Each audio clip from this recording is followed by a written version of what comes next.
Anthuriums indeed enjoy the warmth, light, and humidity of an apartment. They're also called flamingo flowers or tongues of fire because they symbolize hospitality. If you take a close look at the flowers, they're heart-shaped. Do you like anthuriums? Just know that it's easy to propagate them in water.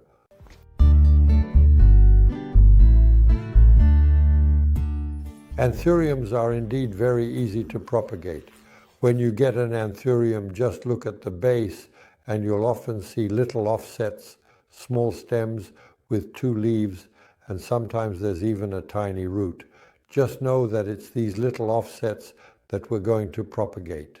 Ideally, you should use a cutter because the blade is very sharp and it will make it much easier to cut our offset since we're going to make a cutting.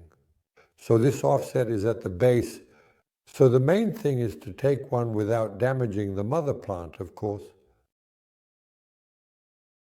So here's our offset with a tiny root, and I'm cutting off the 2 bottom leaves. Now we're going to do a little preparation to successfully propagate this cutting since it's going to be done in water. I'm going to use a jar, a nice jar, with a tiny piece of charcoal that I'm going to slide to the bottom. So now I'm going to add some small gravel. These are white marbles, and it needs to stay decorative.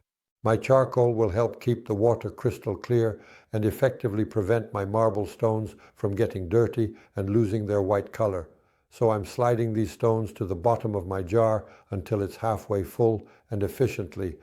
I'm placing my cutting on the gravel, and the goal now is to secure it so that it stands upright. Now I'm pouring water until it's halfway up my jar. The base of the cutting should be barely submerged.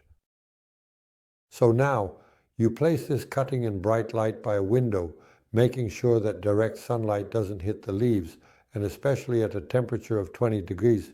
The rooting should happen in about 15 days, 3 weeks, or even a month.